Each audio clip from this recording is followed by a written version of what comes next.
말씀 다니엘 10장 1절 말씀입니다. 다니엘 10장 1절 말씀 한 목소리로 읽겠습니다.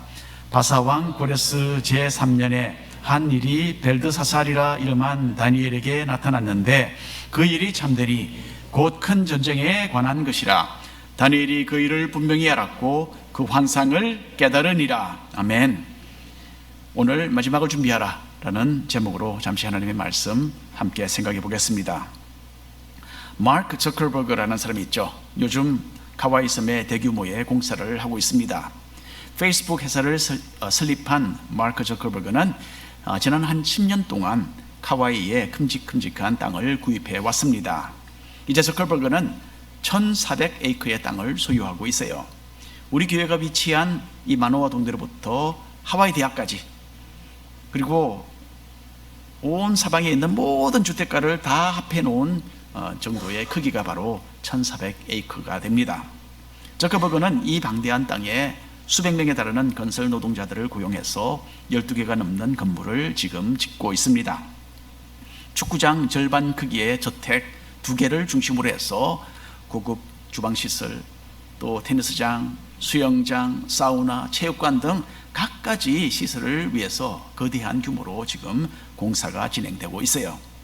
저커버그는 세계에서 5번째로 돈이 많은 사람이니까 이 정도 크기로 별장을 짓는 것, 어쩌면 그리 놀라운 일은 아닐 수도 있겠죠.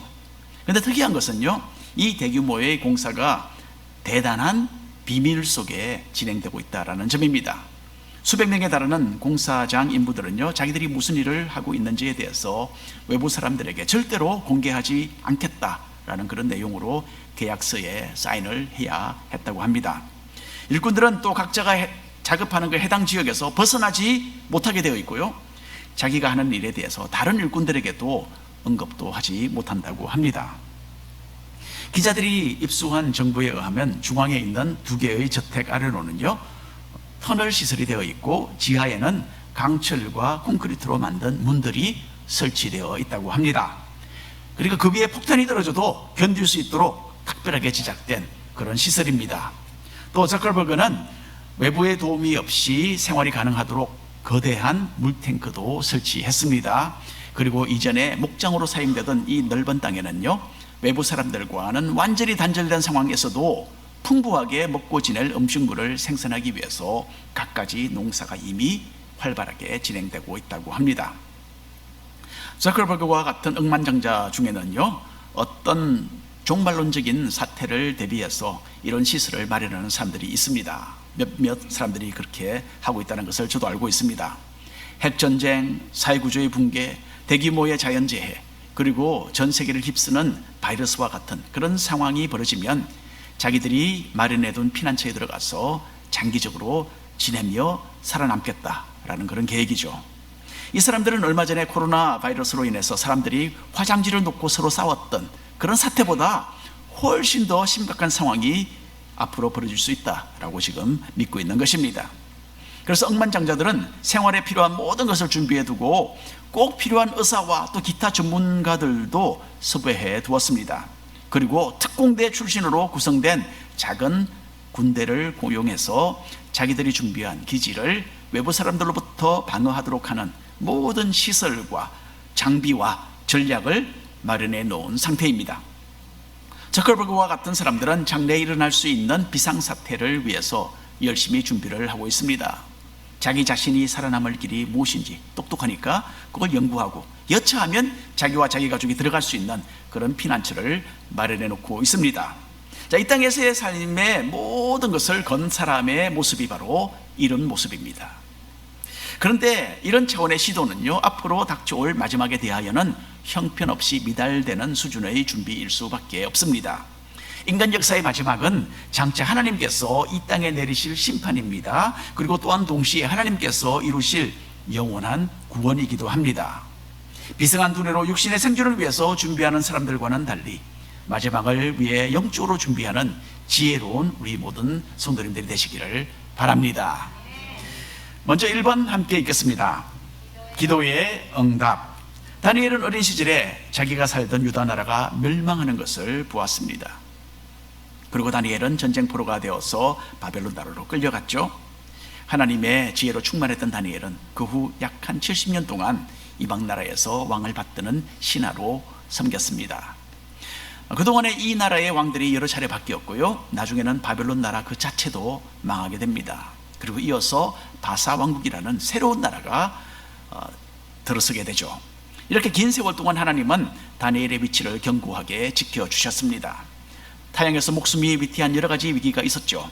하지만 다니엘은 믿음과 지혜로 이 모든 위기들을 이겨내었고 하나님을 향한 신앙을 지켰습니다. 그리고 하나님이 주시는 초자연적인 지혜로서 왕들을 가르치고 나라의 일을 보살폈기 때문에 널리 존경받는 인물로 살 수 있었습니다. 이런 다니엘에게 하나님은 장래에 있을 일들에 대한 계시를 또 보여주셨습니다. 하나님께서는 다니엘이 살고 있던 그 일대에 앞으로 어떤 정치적인 변화가 일어날 것인지를 미리 알려주셨어요. 그리고 구원자 예수님의 탄생과 죽음, 그리고 인류 역사의 마지막에 관한 내용도 가르쳐 주셨습니다. 하나님께서 다니엘에게 보여주신 계시가 세계 역사의 흐름 속에 마치 시계바늘처럼 딱딱 정확하게 맞아떨어지는 것을 우리는 지난 한 2주 동안 이미 살펴본 바가 있습니다. 자, 우리는 이제 다니엘이 천사를 통하여 본 마지막 환상에 대하여 오늘 읽게 되었습니다. 다니엘 10장부터 마지막 장까지는 이 마지막 환상에 관련된 내용이고요. 그래서 우리는 오늘 10장, 11장, 12장 한꺼번에 오늘 다 마치려고 합니다. 다니엘 10장 1절 말씀 함께 읽겠습니다. 바사왕 고레스 제3년에 한 일이 벨드사살이라 이름한 다니엘에게 나타났는데 그 일이 참되니 곧 큰 전쟁에 관한 것이라. 다니엘이 그 일을 분명히 알았고 그 환상을 깨달으니라. 아멘. 바사왕 고레스는 이스라엘 나라의 역사에 참으로 중요한 인물입니다. 고레스는 바벨론 나라를 정복하고 그 일대의 왕이 되던 그 첫 해에 바사왕이죠, 이스라엘 백성들이 본국으로 돌아갈 수 있도록 허락을 해준 왕입니다. 예레미야 선지자가 예언했던 70년의 세월이 채워졌던 시기가 또한 바로 이때였습니다. 그래서 지도자 스룹바벨과 함께 이스라엘 백성 4만여 명이 예루살렘으로 돌아갔습니다. 이것은 다니엘이 간절하게 소망하며 기도했던 일이었고 이렇게 또한 성취되었습니다. 하지만 예루살렘에 도착했던 이스라엘 백성들의 삶은 순탄하지만은 않았어요. 유대인들은 파괴되었던 성전을 재건하려 했지만은 주변 민족들의 방해를 받고 그 작업이 그만 중단되고 말았습니다. 바벨론에 남아서 지내고 있던 다니엘이 이런 소식을 듣게 되었을 때 바로 그때 즈음에 하나님은 또다시 한 가지 환상을 보여주신 것입니다. 이스라엘 백성이 큰 전쟁의 소용돌이 속에 빠지게 될 것이다 라는 그런 내용이었습니다. 다니엘서 10장 2절 3절 말씀입니다. 함께 읽겠습니다. 그때에 나 다니엘이 새 이래 동안을 슬퍼하며 새 이래가 차기까지 좋은 떡을 먹지 아니하며 고기와 포도주를 입에 대지 아니하며 또 기름을 바르지 아니하니라. 이스라엘 백성의 앞날이 평탄하지 않고 또다시 전쟁을 겪을 것을 알게 된 다니엘은 나라와 민족을 위해 참으로 많이 슬퍼했습니다. 그리고 3주 동안 간절한 마음으로 기도하기로 작정했습니다.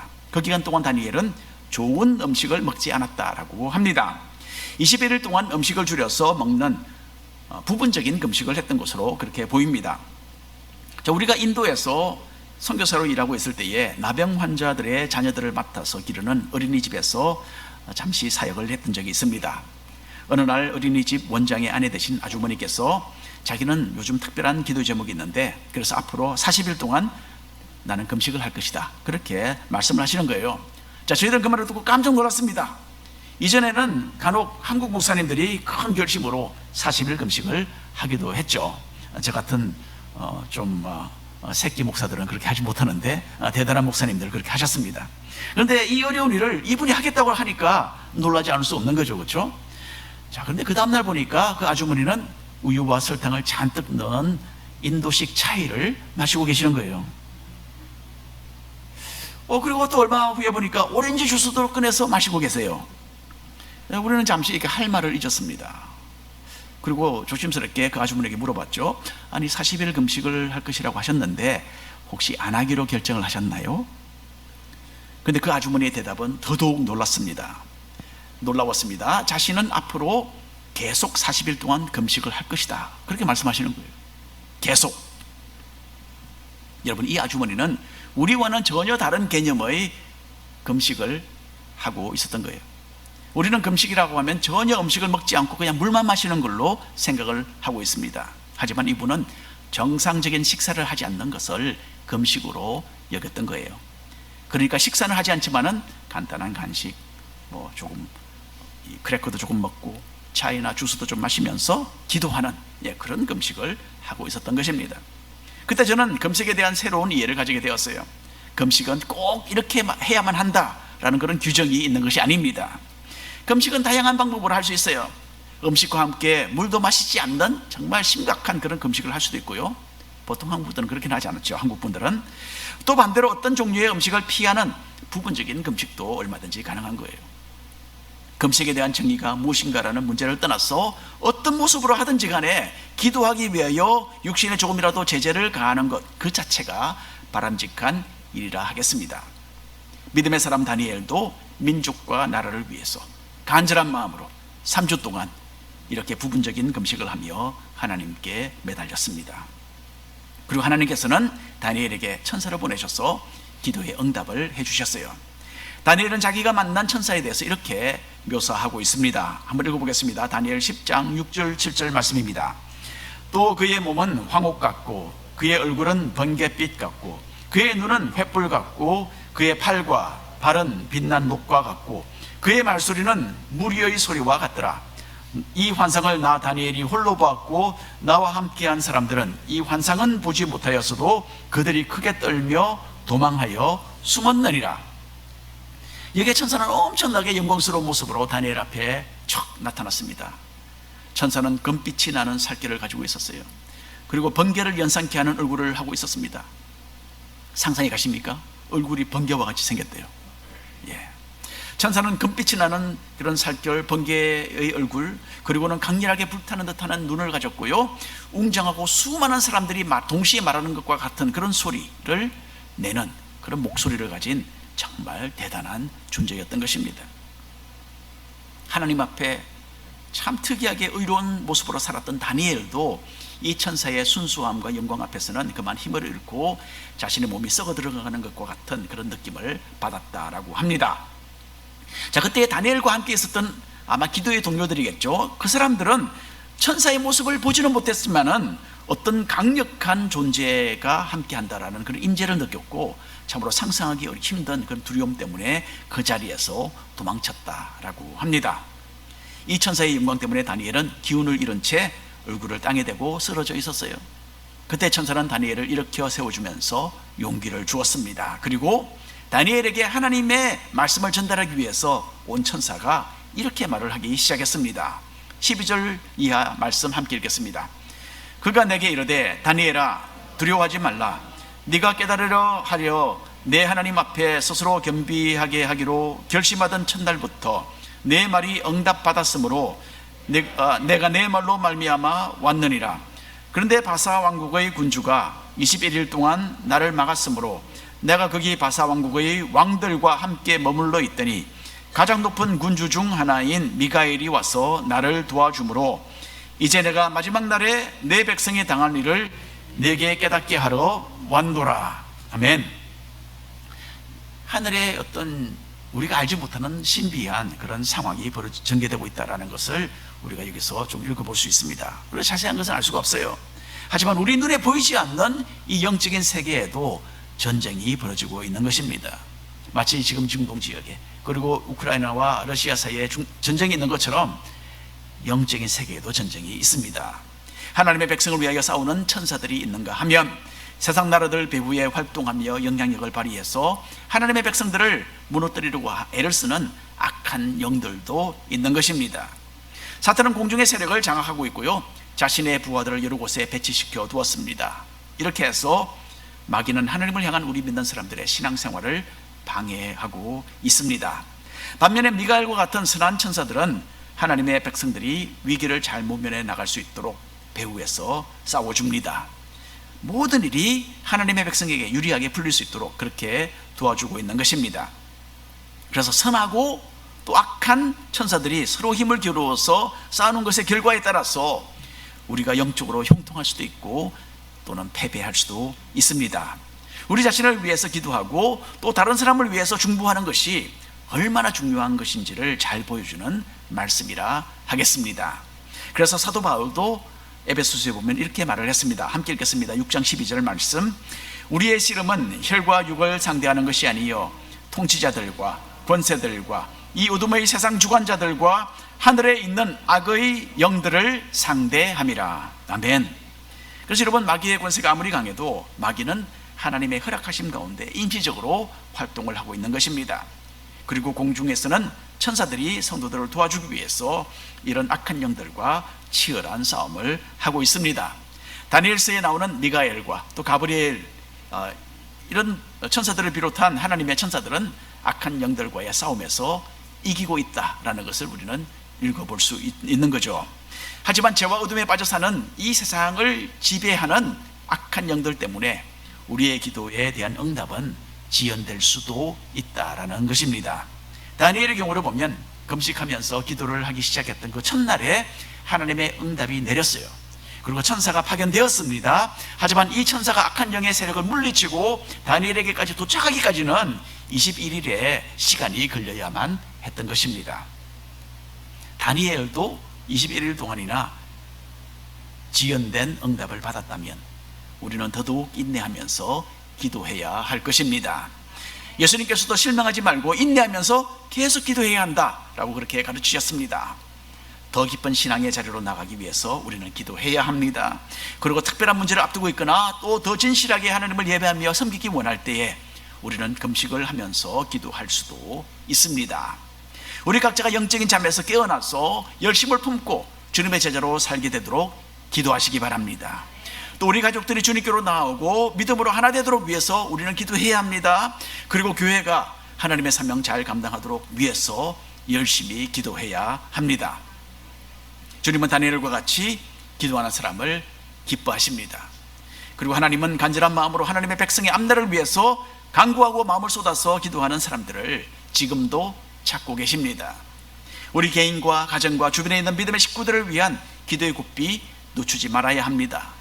다니엘이 했던 것처럼 하늘을 움직이는 그런 끈질긴 기도에 임하는 우리 모든 교회 성도님들 되시기를 바랍니다.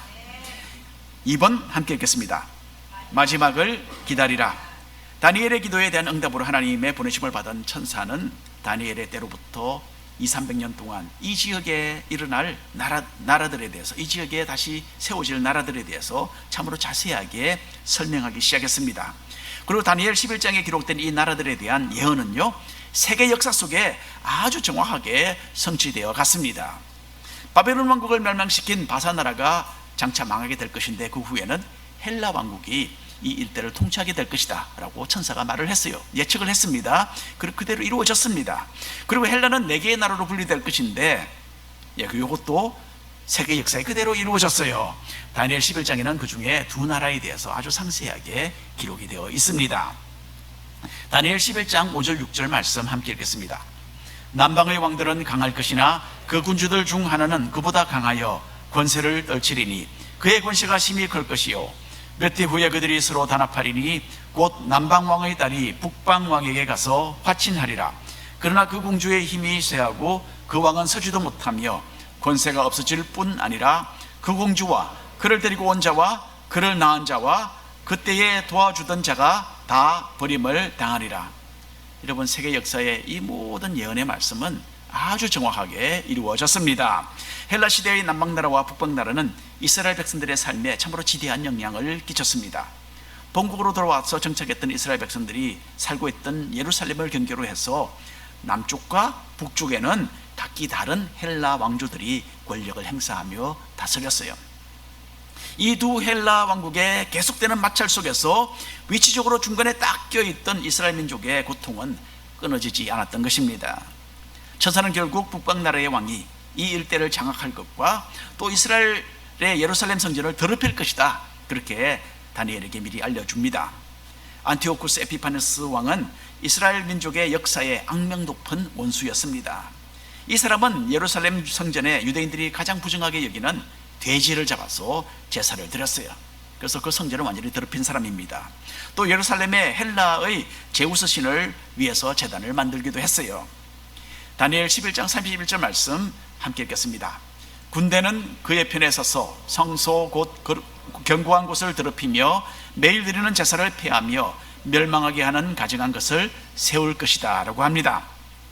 그래서 이 북방나라의 안티오쿠스 에피파네스 왕은 스스로를 높여서 신격화하기까지 했습니다. 그리고 하나님의 백성들을 무수하게 죽이고 핍박해서 장차 올 적그리스도의 모형이 되었던 것입니다.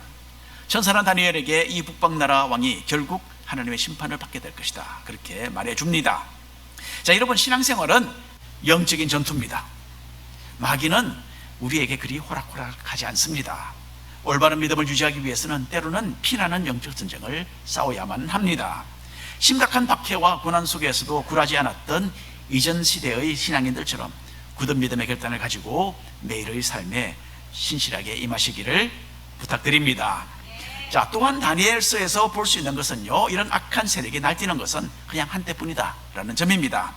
하나님께서 허락하시는 동안 마귀는 잠시 활동을 하고 있습니다. 하지만 모든 역사를 주관하시는 분은 역시 하나님 한 분뿐이십니다.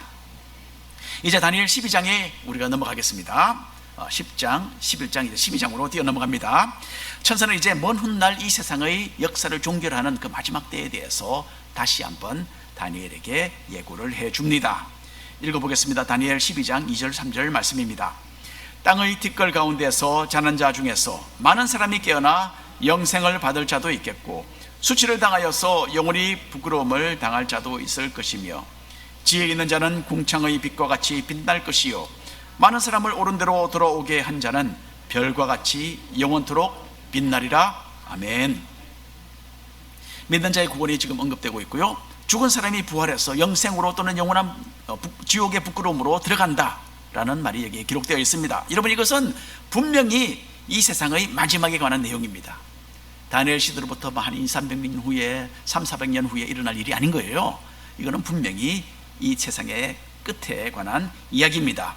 이제 다니엘은 인류 역사의 마지막에 하나님께서 모든 세상 일을 마무리하시는 이 영광스러운 일에 대하여 천사의 계시를 받고 있는 것입니다. 예수님께서 재림하시는 그날 믿는 사람들에게는 부활이 구원과 영원한 생명을 누리는 복으로 이어질 것입니다. 하지만 불신자들에게는 똑같은 부활이 최후의 심판과 영원한 형벌이 될 것입니다. 참신앙인은 지혜 있는 사람들입니다. 또한 사람들을 옳은 길로 인도하는 사람들이라고 이게 기록합니다. 여러분, 여기서 지혜라는 것은 사람의 가지고 있는 지능이나 어떤 학식을 의미하지 않습니다. 하나님이 누구인지를 알고 그분이 제시하는 길을 가면서 그분의 뜻에 순종하는 사람이 지혜 있는 사람인 것입니다. 그리고 어둠 가운데 헤매는 세상 사람들에게 신앙인의 참된 모습으로 작은 빛을 발하는 사람들이 지혜 있는 사람들입니다. 이런 믿음의 사람들은 장차 임할 하나님의 나라에서 상급을 받고 별과 같이 크나큰 영광으로 빛을 발할 것이다. 이런 엄청난 약속이 우리를 위하여 제시되어 있습니다. 이제 마지막으로 오늘 다니엘 12장 13절 한 절 우리가 읽겠습니다. 너는 가서 기다리라. 이는 내가 평안히 쉬다가 끝날에는 내 몫을 누릴 것임이라. 아멘. 여러분, 우리는 믿음으로 인내하며 마지막을 기다려야 합니다. 십자가에 달려 돌아가시기 직전에 예수님께서는 감람산에서 제자들에게 이런 동일한 내용의 예언의 말씀을 들려주셨어요. 장래 언젠가 겪어야 할 이 마지막 환란이 우리 모두를 기다리고 있습니다.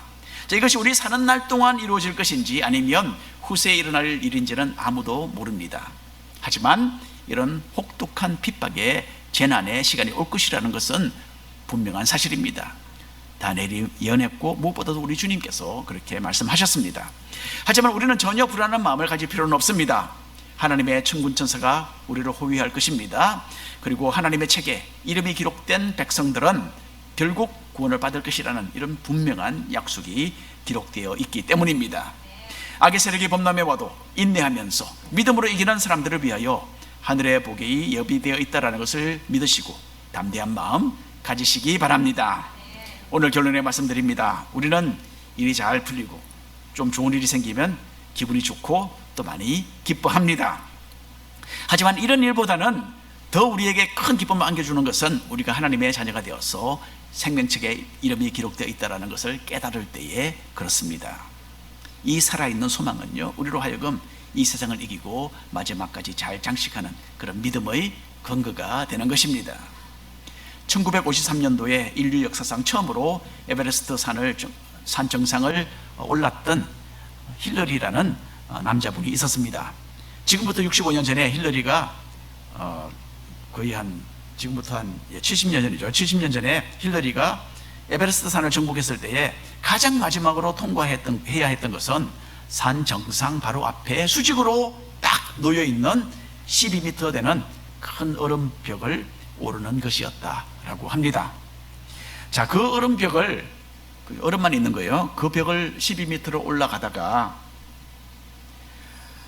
잘못해서 왼쪽으로 미끄러져 떨어지면 2.4km의 낭떠러지로 떨어지는 것이었어요.